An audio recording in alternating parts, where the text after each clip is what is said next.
again, and we are back again for another powerful edition of Vantage View. I'm the host, one of the hosts, Sister Khadijah, along with our spectacular Dr. Bowles, and we're going to go ahead and just start it off from the top. Remember, it is customary in the African tradition that before we speak to the community, we get approval from one of our elders. So I'm going to ask one of our elders to give us permission to speak.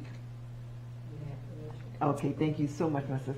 And also today, don't forget Imani Temple number 49, 31st anniversary. Imani Temple number 49, 31st anniversary. And there is a spectacular program that's going on at 7 o'clock tonight. There's also another celebration tomorrow and Sunday. So we're asking people to participate, and I really can't read the name of the guest besides Archbishop John Milton.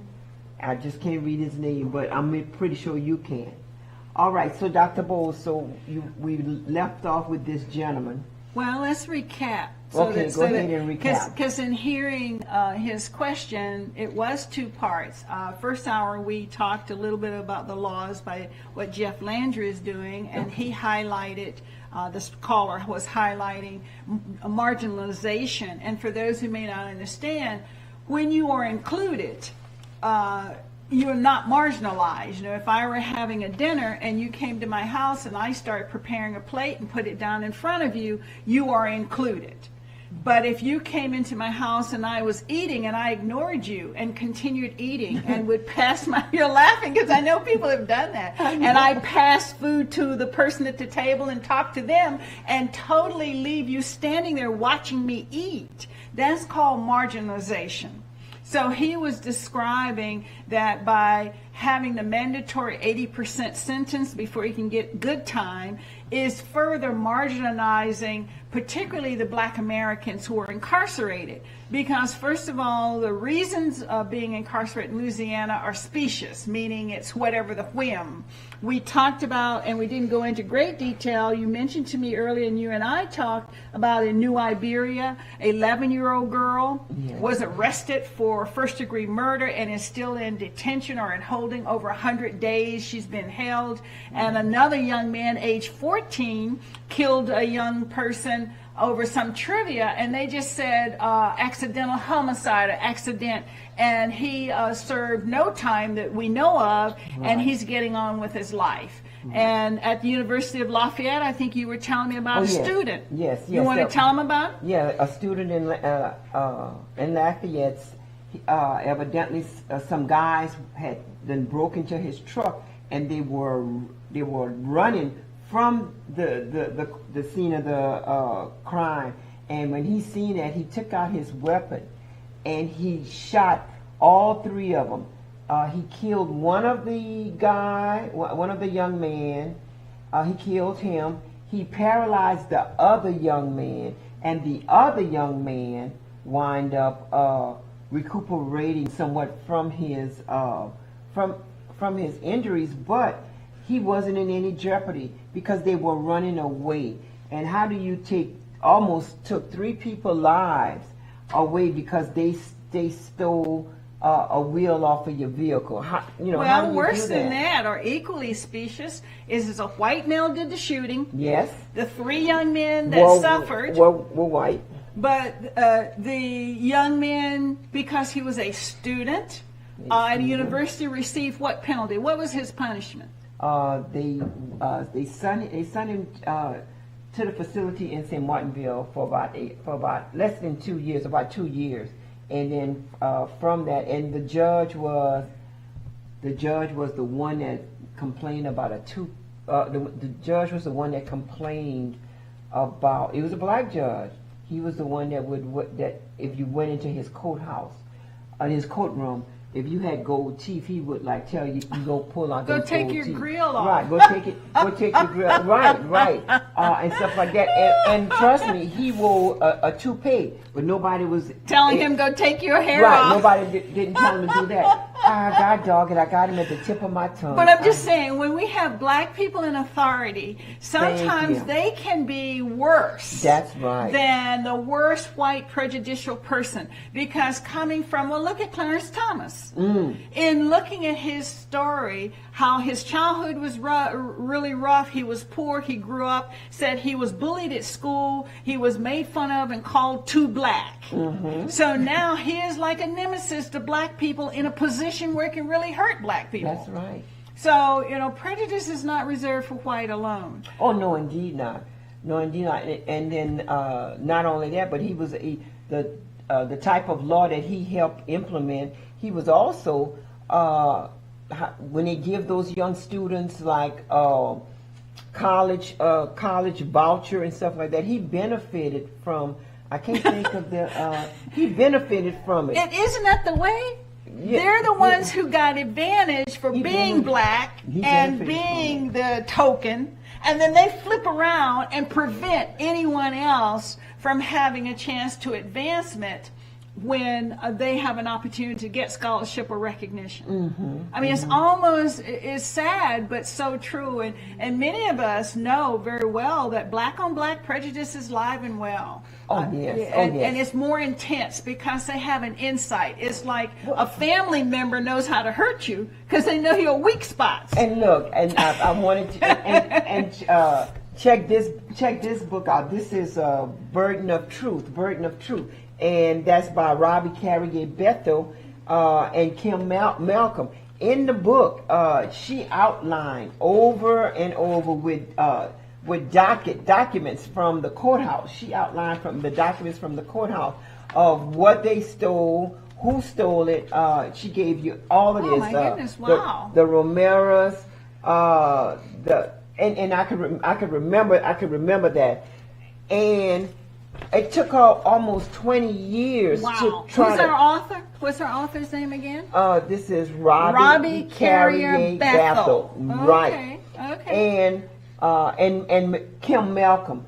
Well, it's talking about New Iberia at its finest form, because there's about 4 or 5 folks. When I say folks, 4 or 5 cases. white families that have just about destroyed New Iberia, where they would steal land, they would steal property, and corruption at a level. Corruption at its finest.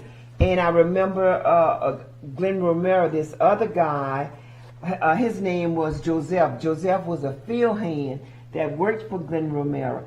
Joseph went after that hard day of work. He went jump in the pool at Glenn Romero house, and Glenn Romero drained the entire pool, and he has homes that's next door to him for his children, but yet y'all stole millions of dollars.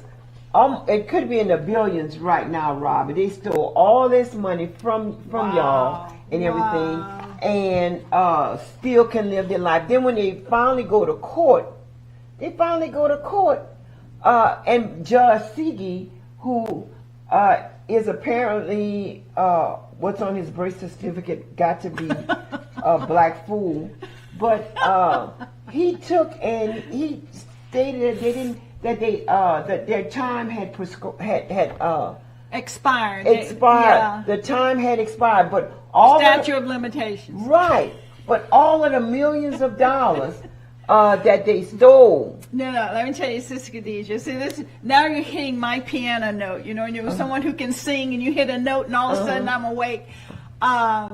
This is the difference in what black Americans versus white Americans. And when I talk to the legal system where we have these young black lawyers who are getting their JD here in America, learning the laws, I'm saying, why is there no coalition, no strong group that is actually refuting and bearing out? Now, I don't know the persons who wrote this book, whether they are lawyers or not. I do have a good friend. I've mentioned Professor Angela Bell. She just got her book out. Unfortunately, I don't have a copy yet, but I plan to. Okay. And she is considered a Constitution scholar. She's a black female at Southern University. Yes, She's the yes. one who went to argue a non-unanimous jury should not be able to put a person in prison for life or even to get a death sentence, and she won that argument. So that was one of the things where in Louisiana that got corrected. But my comment is, when you make laws, as our last caller was saying, and you are above that law, then you can say whatever you want. Anything you want to be a crime. And believe me, Louisiana has had it. Recently, in reviewing some of what I call the antiquated or outdated laws in Louisiana, and I hope my scholars will go check it, that it is a crime for a swarthy female, I guess that's a mulatto or Acaroon, I don't know, swarthy, to walk down Canal Street in New Orleans in fine millinery because she's too much of a temptation. On a Sunday afternoon, I have to give you that, on a Sunday afternoon, because she's too much a temptation to white gentlemen. White gentlemen. Yes. So I suppose, if you are a swarthy lady and you have a hat that you'd cock on one side of your head the way my mama would do, and put your gloves on and wear stylish shoes and walk down Canal, that law has never been really removed from the books. So when you're talking about specious arrest, you can be arrested. Now, I just don't know what exactly a swarthy lady is. Right. I don't know if I constitute a swarthy lady or not. Well, they got to be talking about a woman of color. So right, a brick house, But that's what I'm saying. That's some lady who, would be going to Jackson Square, someone who's living off of, but that's the terminology, swarthy lady. But keep in mind, in the slavery days, we were broken into all kind of colors. There's a red bone, there's an Acaroon, there's a mulatto, so I don't know exactly where swarthy fits, but keep in mind, if you have on fine millinery, I guess it's a hat and gloves and your proper shoes. I guess you'd have to wear pantyhose. I have to laugh because young women today say, oh no, it's too hot for pantyhose. But there was a time a well-dressed woman wanted her nylon or silk stockings. And I'm sure, it may be hot in Louisiana, but it's always been hot in Louisiana. Yeah. So they have antiquated laws still on the books. So just to run through this before we get to the political, because we did promise you political, we talked about Sonia Massey, and we want to make sure we talk about that. Devontae Mitchell, that's a young man that security guards beat to death. Now, this happened just this month. Okay, and he died of asphyxiation. In other words, and it wasn't a policeman, it was a security guard who worked at a hotel. And they started beating him, dragged him outside, and that's where this comment comes. Once outside the hotel, the security guards is like you and me. They have no authority. Right. The security guard knelt on the young man's throat and on his chest until, quote, real police arrived, and during that time the young man suffocated. So it's all over again, the George Floyd situation. So that was just this month. We talked about Michael Brown. There's some investigation of how a grand jury could find the policeman justifiably shooting an 18-year-old person that's unarmed. He said he felt threatened. So it gets back to Emmett Till. A white female say he whistled at her. That means she felt threatened. So America, have we changed? The question I put there is, what do these killings mean to black Americans? What does that mean when you hear that this is still repeating 4 years ago, this month, 10 years ago? What does that mean to us? What do you think? How would you respond? I think it's complacency at its finest form, but at the same time, they continue to do this type of killing. They continue to do this type of killing because they know they could get away with it. When Sonia Massey, a mother, had said, "Don't y'all send no redneck, don't y'all send nobody like that," it didn't matter because that's about all who they have on their force. It's about all who they, and the men that would have challenged them, our strong men that would have challenged them, they under some type of judicial system or incarcerated. Jamila, you could put the camera on. The speaker, yes. Yeah, and so that's a problem. That is really a problem, and it's no way that they would be so comfortable time after time after time, and they told you that there's no bars. I mean, no bars hold. It don't matter if it's a young man, a young woman, a child. It doesn't matter to them. It doesn't matter. But because there's no repercussion, that no consequences. Oh, because you have that badge where you think you're indispensable, and you are, because you're always hearing about the white man, the white sheriff.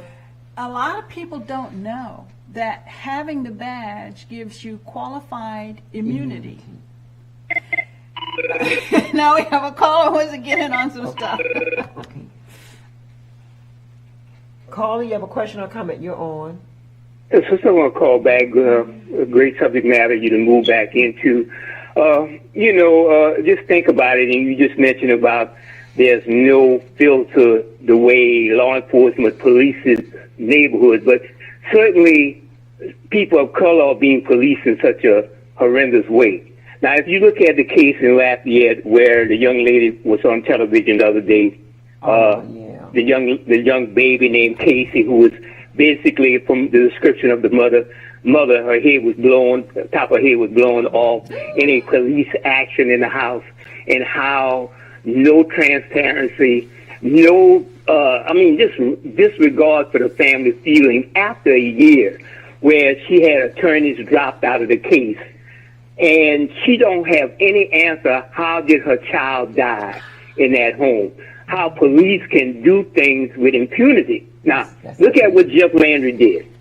And look at what I just called on the first hour about police immunity, whether it's qualified immunity, whether it's dealing with civil actions or criminal action.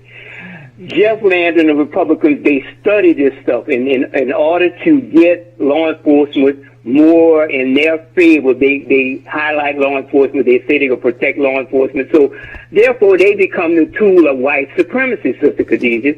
They become the tool because look, the first law was the immunity law. Then the other one was the 25 feet, where you supposedly is about you interfering with police. There are already laws on the book like that. So what they do, they make a law and they run it through the Louisiana legislature. The law is basically to protect the other law, to pile on laws on top of laws. So the only and even all the way up to the Supreme Court with what the situation was given to the president. They are already banking on protections, and that is the problem, Sister Khadijah and Dr. Bowles, that we have to deal with. We got to figure out how we're going to do this legally, short of, and I'm going to say this, short of a revolution. So I want to hang up and great show. Y'all keep up on the subject matter. Thank y'all so much. Okay, thank you so much, Brother G. Well, I just saw what you showed me. That's just outrageous. You can't even imagine that your child is dead, have been brutalized, and you can't get any answers. No answer, and it's going on a year. You were able to see the baby, the picture of a baby. Now, you're saying the baby was shot by law enforcement? Yeah, she sure was. She was shot. And no one has addressed how, why, what? So sometimes it was an interesting comment that was made. I don't know how I caught it. I can't give credit to whoever said it. But their comment wasn't talking about crime and blacks and whites in particular Louisiana law, but they were saying sometimes when there's a group that's so focused on detail, they lose strategy. And it made me think, aren't we like that? Black people will get in the street and riot after a George Floyd. Or we will say Black Lives Matter, after the young man in Florida, a 14-year-old was killed. But those are reactions. And yes, it's horrible, it's painful. But when something has happened more than once, then there needs to be a strategy. Oh, yes, definitely. So my question when I asked about lawyers in Louisiana and in the United States, particularly black lawyers, those should be our statisticians. That's a good point. We need to go ahead and send them the show. That's a good point. Well, while we're talking about that, real quickly, the Brave Cave. Did we mention the Brave Cave? We didn't mention the Brave Cave. For those who don't know, the Brave Cave is a Baton Rouge interrogation center, purportedly closed down now 1 year this month, and that the FBI is supposed to be investigating it. Yeah. But it is a Department of Justice funded warehouse where black people were strip searched. That's right. And they were never charged with a crime. Right. That's right. Strip search, cavity search, you name it. And they wasn't charged. And they were able to get away with that because it's nothing in the news that we've heard of. Well, first of all, the department denied it. The chief of police said, "Oh, I don't know what you're talking about." And then when a lawyer in several local TV stations in Baton Rouge area pointed out, they said, "Oh, that was a warehouse. I don't know what it is you want to call it. Here's what happened." And my understanding is there's at least 5 cases now with lawsuits filed, and some talk about a class action. But it was the police chief, Murphy Paul. He and his staff denied that it existed until they literally showed it. And then they said, "Oh, well, that's not what it was originally set up for." Who cares if that's what it's originally? It says, and it has been turned over to this particular special group that was called Baton Rouge Area Violence Elimination, and that's the word BRAVE. B for Baton Rouge Area Violence Elimination. For BRAVE, BRAVE. So it's interesting that they said FBI is involved, and they've had a year now that they have been asked to investigate. So where do we hear back? Yeah. Who gets information from the FBI? That's the same thing with Ronald Green. And they claim that he was in an accident, and it wasn't until the state trooper. God, I can't think of the state trooper name. I remember the case. Yeah. He took and he said that he had overheard them talking, so he decided to go and look up the computer, and what he found that they beat him to death. Well, see, crucified him to death. That's back to the Sonia Massey. See, one of the deputies didn't turn his camera off. Now, the person who did the shooting turned his camera off. But there was a fella deputy in the room who didn't turn his camera off. So there was evidence to show she had no weapon, had no attempt for weapon, and that's why the man was fired and charged with first-degree murder. That's right. And the boiling water that he apparently said that he all you have to do is dodge it. I mean, he's not tied up. Can he not run? I mean, I can threaten you, but I'm going to do more harm to me if I try to throw hot water on you. Unless I got you restrained. He looks like you. Well, I heard the tape, and then she said, "Devil, get behind me," or something like that. She rebuked the devil, and that's when he shot her. So he proved he wasn't. Shot her, called her all kind of names, and be this, be that, and he came in for some reason wanting to kill her, and I don't understand how that's okay. I don't know any term that can justify it. But, okay, we're now in our second hour. Yes, we're in the second hour. And we're going to talk about the state of American politics. Okay, yeah, we need to mention something. So to transition, let me just throw out some stuff to get your juices running, audience. Whatever happened to George Santos? You remember the guy who everybody starts laughing when you call his name. He ran and got elected to Congress, and he's a transvestite in Brazil. His parents were part of Hitler's, that he said he was a Jewish family, and the Hitler had persecuted his family. He played volleyball at a college he never attended. So my information says he's been charged with 23 charges that involve stealing people's identities, charged with using other donors. When they donated to his campaign, he used their charge card. Like if I say you can have $25, here's my charge card number. Right. He took the number and went and had meals off of it. He didn't just take the $25, he took the card. So he has 23 counts against him, and his trial is to start in September. But he actually tried, after they expelled him from Congress, he tried to run again on independent ticket. He didn't run as a Republican, he ran independent. So it's not enough to be caught. It used to be, when I look at my childhood, you get caught and the person drops their head and they feel shamed and they don't want their mother to know, or they're ashamed, they don't want their dad or grandma to know. Right. There's no shame. Khadijah, what happened to the shame? Right. It's almost like a badge of courage. Look at, and we'll get to our Donald Trump, but he has 34 felony counts and he wears it like a badge. But before we get to to Trump, Clarence Thomas, we talked of him briefly, and I told you a story of when he grew up. He had a rough childhood, was treated badly, bullied, I understand. Someone told him that he was too black, that part of it, and that's the thing we talked about, black on black. Too often, and I know it was certainly in my neighborhood and in the family as well, some people have what they call color struck.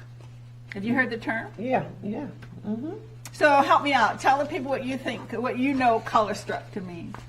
Oh, I think color struck is, the lighter you are, the easier things are going to be for you. The darker you are, the worse that thing's going to be for you. Because I know in my home, I had my sister, one of my sisters was like dark complected, and they used to always want to clown her, like calling her black, blue black, and to me, I was more black than she could ever been, but then they would see things. The cultural sensibilities. I got you. Right. If you white, you're all right. Light, you're all right.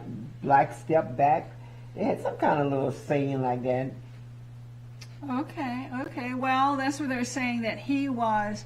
My first introduction of even knowing if black was good or bad, I remember as a child, a brother of mine has a beautiful, rich, dark complexion. It's like, I call it Hershey bar brown. Ooh, yeah. It's that red chocolate brown, yummy.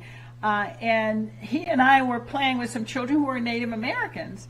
And we were innocent in that age, the whole concept of black, white, and whatever, and this being a Native family. We didn't think. And the little girl, I think she had a crush on my brother, and I remember she said to him, and she said, "Wash your face." So my brother ran over and turned the faucet in his outdoor, "Hey, wash your face." And he come back, and she's standing and she's doing this. And she said, "Wash your face."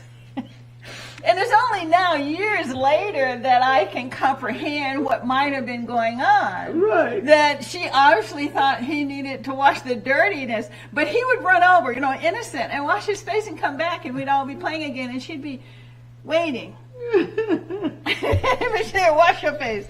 I think of that sometimes, that, even in innocence, she saw the difference, and she didn't put a negative or positive unless her mother would make her go wash her face if she had chocolate or candy or something on. But I remember that now, and I laugh about it because we played harmoniously, but I remember the day she would look at him and she would do her head and tell him to go wash his face. So Clarence Thomas, from all we can tell in the history I was able to dig up, have a strong self-hatred because his first wife was not white. He met her in college. Did you know about that? Yeah, he had a black wife, and they were divorced. And then when he met Jenny, his present Ku Klux Klan pro-Trumper wife, her comment was, "Oh, he was so sensitive to me, and he did cute little things." And this is what got me. Now, this is a woman who's a millionaire, right? He bought me a charm bracelet with all these little cute teddy bears and things on it. Now, I don't know about you, but if I'm a grown woman and some man is buying me a charm bracelet, I'm not going to think that's really cute. Right. That just sort of like, okay, is that the way, level? But keep in mind, when he was being pushed for Supreme Court, Anita Hill came forward, just like Stormy Daniels. And she told him he was rude, he was crude, he did sexual innuendos, he kept insisting she should go out with him, and he wanted to talk to her about sexual things, something he even said about his penis. It was just lewd and crude, and they ignored her. And here's the thing, guess what senator was pushing Clarence Thomas and ignoring? Ready? Joe Biden. Okay.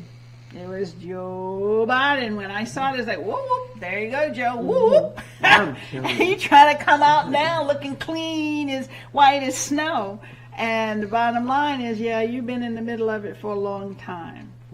And speaking of that, what do you think about Biden stepping down? 81 years old and wanted to run for another 4-year term. Give me your thoughts on how old. Look at Trump. He's 78 now. J.D. Vance, as we'll talk about later, he's 40. So if you average their age, 80 and 40, you get 60. And Kamala's 59 and her running mate is 60. But we'll get all into that. But what do you think about Biden? 81 years old, wanting to run for 4 more years. Oh well, I just think that's just the way the world is, particularly white men. They don't want to give up power. They don't have no desire to give up power. Jamil, you could put it on full shot. White men just want to stay in charge of everything. They're retired from 2 jobs, getting Social Security, getting pension, getting all of that, and they still crave.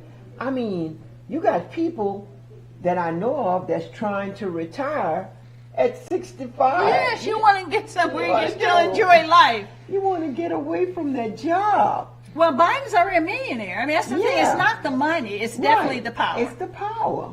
It's the power. And those same group of white males, they want to go ahead and tell women what y'all can do with your body. Those same group of white men want to be able to just be in charge. Some of them look like they sleepwalking. They look so bad. But you don't want to give this up. And why they don't want to give it up? Well, that's why I'm laughing, is because when you said sleepwalking, I can't think of anybody but McCorkle. You remember, let me get his name right. He was standing there and he froze. He couldn't even keep talking. He was just completely out of it. And they would all run up and try to, sir. I mean, his brain had just died on him. Mitch McConnell. That's what I'm trying to think about. He froze. But he's still in power. He's still making decisions. He's still in charge. But he can't even hold himself upright. Yeah. Well, if you look at Biden, when he was climbing the airport stairs and fell up the stairs 4 times. And if you watch him walk across the grass, he has what we call the old person's head movement. In medicine, when you're looking at potential for falls, and when someone's ability for balance is starting to go bad. If you remember, Biden has been showing signs for a while. When he rode a bicycle, he fell off the bicycle, and they tried to make it no big deal. These climbing up the airport stairs, he fell 4 times going up. Now, falling down, I understand. Yes. But falling up means he doesn't have a good sense of depth if you can't step on the next step without falling. Right. And so, it's good that he stepped down, but it seemed like to me, every last one of them need to step down.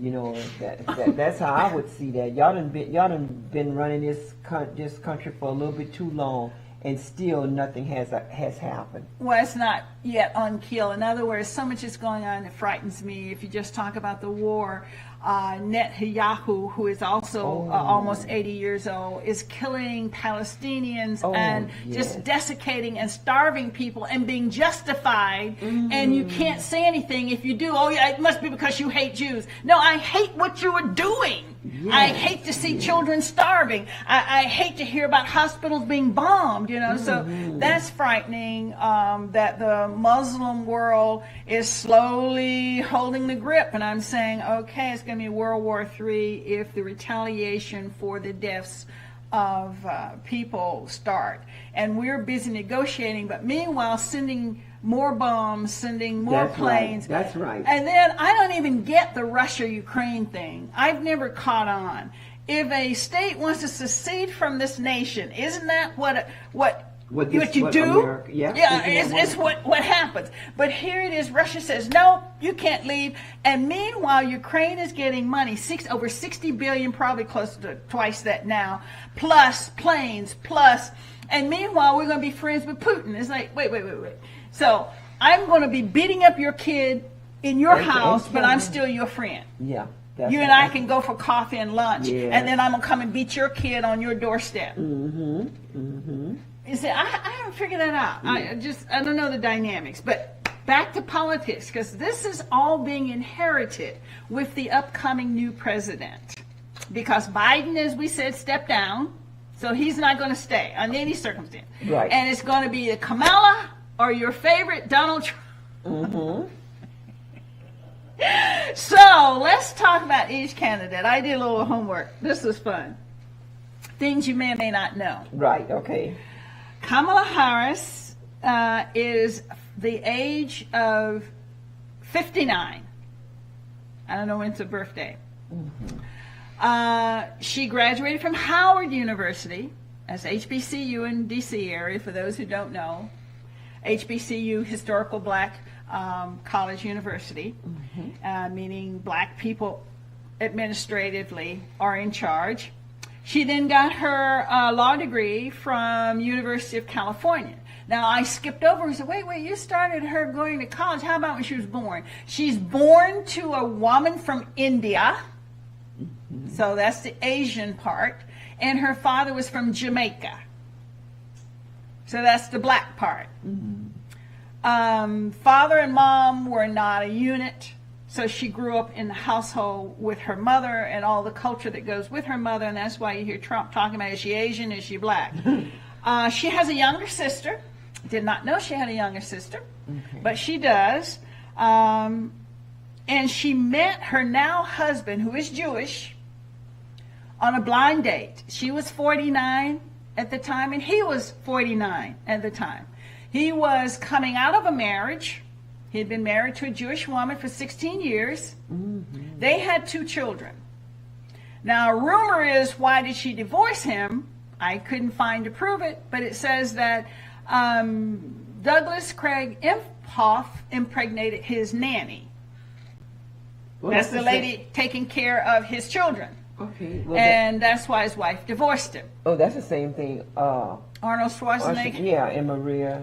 I mean, that's the same thing. That was the key point. Yes. So, can't verify that, but that's what the story is. And he was introduced to Kamala. I don't know if they say Kamala or Kamala. I don't want to be offensive. But they were introduced on a blind date. And he said it was love at the first sight. Yeah. So they were married in 2014, but a lot of people don't know that they were married by her younger sister. Now, I don't know if that was a civil wedding or something religious. They didn't identify what type of wedding it was. But the younger sister, who grew up or was born in Illinois, was raised in San Francisco, and has lived in Montreal. And the net value, we're talking about all these millionaires and billionaires, Kamala and her husband are worth $5.8 million. $5.8 million. Okay. So they're just middle class, poor people. Okay. My comment being, when you have that kind of riches, can you really have the emotion for someone who's trying to feed a family on minimum wage or less than minimum wage? I know being black, I could. But your black isn't Asian and Jamaican. I mean, that's what I'm saying. Because skin color doesn't give you the culture, is my point. I mean, I'll be very plain. That if you grow up in the South, or you grow up in an area where income is low and resources are low. I mean, I can just speak of Alexandria, Louisiana. They talk about food deserts. Yes. You know, there's places in the city where there's no grocery store, that if you want to buy something, it would have to be in a Dollar General or a Dollar Tree. You can't go and talk about fresh fruit. A caller came in and asked about different foods. Yes. There are very few fresh foods that you can access that you know is wholesome to eat. So moving back to our political. So that's the Sterling Kamala, her husband. And when they said, does she have any children? Well, she married at 49. She's been married 10 years. She married in 2014. And they say stepchildren because her husband has two. Right. Yes. Caller, you have a question or comment? You're on. Caller, you're on. Yes, hello? Yes, you have a question or a comment? You're on. Yeah. I was the guy who had called right before the first show. Yes. And so I called back. You asked me to call back. Yes, sir. To answer my question. Yes, sir. You want to... No, I did address the marginalization, Yes. and I defined what, for the audience, what marginalization would be. And I concur that the law mandating 80% of the sentence to be served acts to continue marginalizing or making it even more extreme, that families, and unfortunately many black families, will be without the male figure in their home. So I'm totally in agreement with that assessment, and we did briefly mention that at the beginning of this hour. Okay, yeah, I think I caught some of it at the new show. Okay. Once again, I'm enjoying the show, and I usually like to let people know what's going on my platform.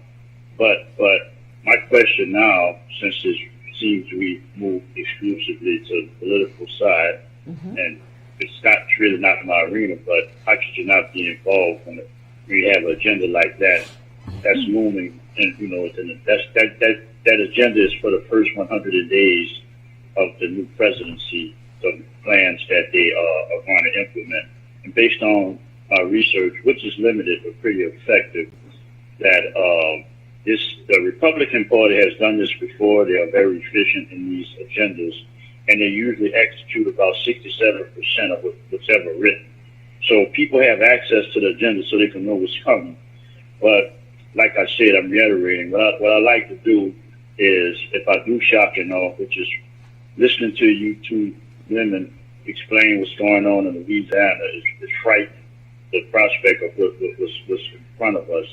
I still would like to know what kind of remediation solutions, or what advice or suggestions do you have to get people to be able to sustain themselves, to still be productive and progressive, even in a climate like that. Okay. You still Try on? to give people some type of solution of how to protect themselves and prepare themselves for sustainability. So I'll ask the same question to you. Okay. Okay, excellent. Yes. Thank you. Thank you so much, caller. Yes, I think that the gravity of his question is big. It looms. That it is important that we first understand the problem, and then we can start looking at a solution. There is no immediate one answer to that. Part of what we hit upon in the last hour was we black people react to something after it has happened. We were talking about Michael Brown, we were talking about George Floyd, we were talking about, but then in the beginning of the show, when we looked at Sheila Jackson Lee, she went to work in Congress and got different acts implemented. And that is how you change the energy, if you like. You make people aware, and then you start to establish some kind of political change. And the real answer is having people like Sheila Jackson Lee, and I'm glad we commemorated her because she put forth like Juneteenth as a holiday, and she did go and fight for various women's rights. So there is no immediate answer. There's not like I can tell some young person go do X, Y, and Z, and then your future's rosy, and you don't have to worry about anything else that's going to be prejudicial or white on black crime. But moving on to talk about the political arena, because we're faced with a major decision. We talked about 2025, and that would be if Donald Trump got in. So let's keep introducing who the Democrats are. We've established Biden's out. Right, Biden's out. Kamala went to an all-black school, undergraduate. She got a law degree in California. She married a Jewish man. She has born no children, but she has 2 stepchildren. Their household value is $5.8 million. So there's Kamala. Now, let's talk about Tim Walz. What do you know about him? Have you know anything? I did a little research. He is 60 years old, so that means Kamala's 60, he's 60. He grew up on a Nebraska farm. He taught high school. He was a football coach. He served, and this was a part I didn't know, 24 years in the military. He was a non-commissional officer in the Army. He did 6 terms in Congress. See, I didn't know he had any congressional background because they don't talk about it. And he and his wife have 2 children, and they got children by in vitro fertilization. So AI, this would be what Vance doesn't want, and this is what a lot of states would make criminal. But he said he and his wife tried for many years. They could not get pregnant, and then this has allowed them to born 2 children, which she carried, but she and he couldn't conceive. Now, the comment I love is they said, why is Waltz good with Kamala? Have you looked at that or thought about it? We got a caller? Caller, you have a question or comment? You're on. No, I accidentally, I thought that I had to stay on the phone. Oh. But I recognized that you guys had to hang up to continue the show. I'm sorry. Yeah, no problem. Yes. No problem. All right. All right, thank you.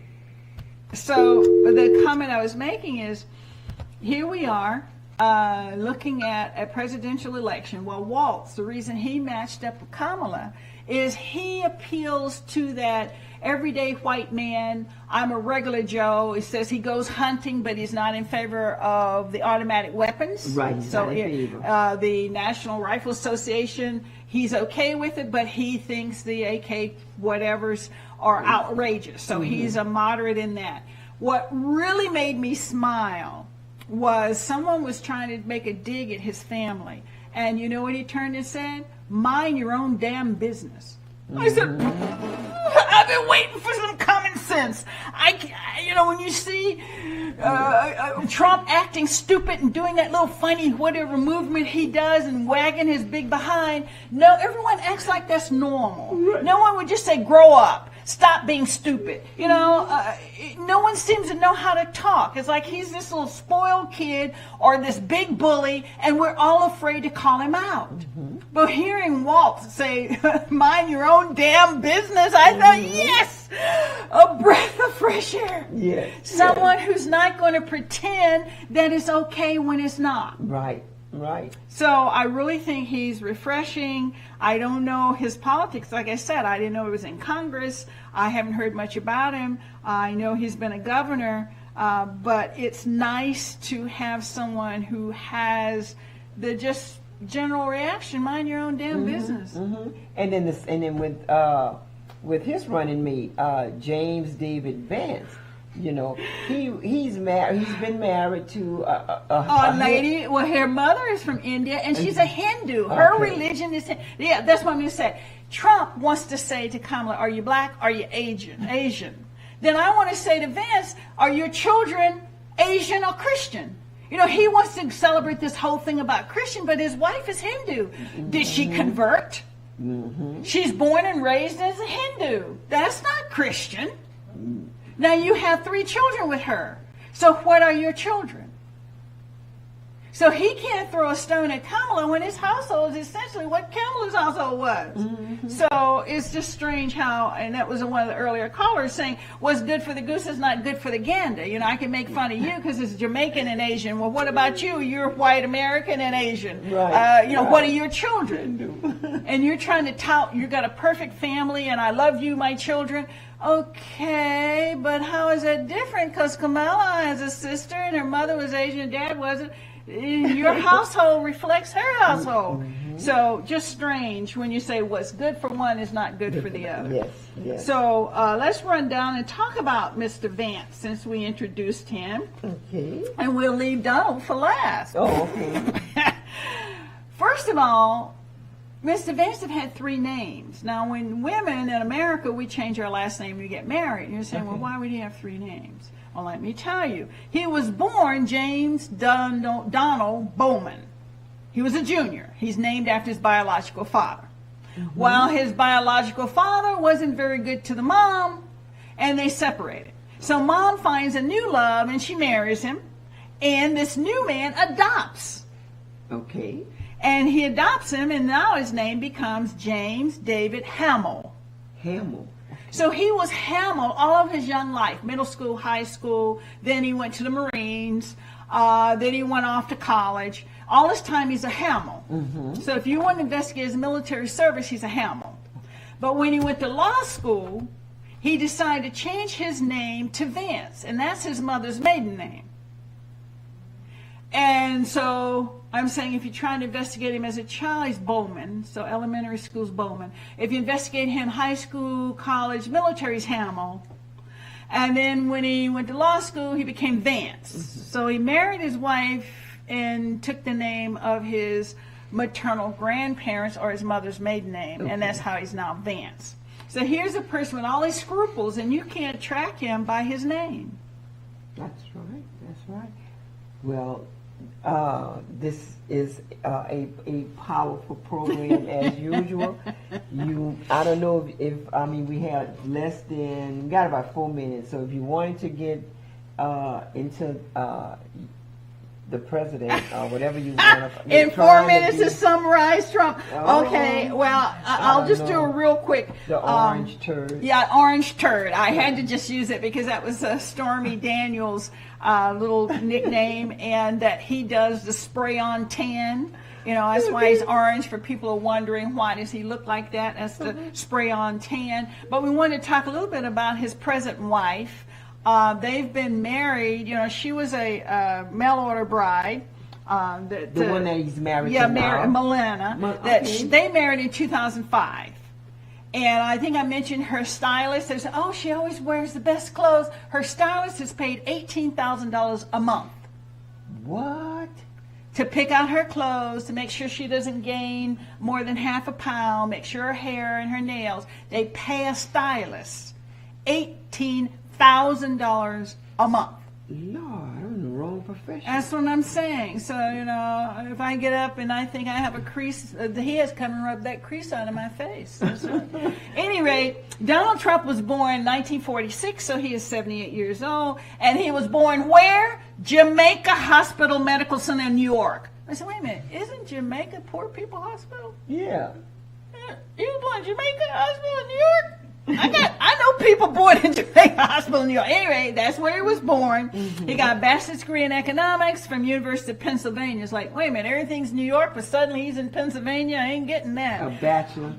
His father was in real estate, but the father didn't really want to be in real estate. He was actually a man who liked regular stuff. And in 1971, he gave it to Donald. Now, he skipped over his oldest son. Mm-hmm. Don't understand it. Don't know. There's some bad blood. If you ever see the talk about his niece and whatever, some bad blood in there. Oh, yeah. And, of course, Donald started the Trump organizations. He started renovating buildings, landscape, the skyscrapers, hotels, and casinos. Wife number 1, Ivana. She was a real pickle. She was from Czechoslovakia. So she had lived, this is funny, she recently died, by the way, July 14th of this year. Says she died from injuries of a fall. And I'm like, how do rich people fall down? Everybody got, they grabbed me under the arm, and anyway, she died from complications of a fall. And guess what, folks? Trump buried her at a golf course in New Jersey. But she had been married to a total of 5 times. So it's just interesting what his story is like. And as we all know, I didn't even go through, he has 34 felony convictions for falsifying business records. Now they're inspecting what happened to $10 million that the Egyptians withdrew. And it said it weighed 200 pounds. They withdrew him at $100. You haven't heard that? That they think he got money from the Egyptians, and William Burr, who at the time was Attorney General, blocked investigation of that. So it's a question of influence of foreign money during his 2016 bid for presidency. And finally, let's talk about our black sister, Michaela Montgomery. You heard about her? She's a black girl who kissed him at Chick-fil-A. Yeah. And he said he wasn't sure he would go home to Milana since he got kissed by Michaela. Oh. She's out there on his platform talking about I'm more than this. Yes, you need to give me more respect. Like, sweetie. Yeah. Well, didn't he have Diamond and what was the other one? Diamond and somebody was always in his court. 2 black females. Yeah. Silver and Diamond, or Diamond and Star. I forget what their whole names or their monikers were. But there's always somebody black. Always somebody black. And yeah, they holding the mantle. But yes, indeed, we want to thank everybody for participating.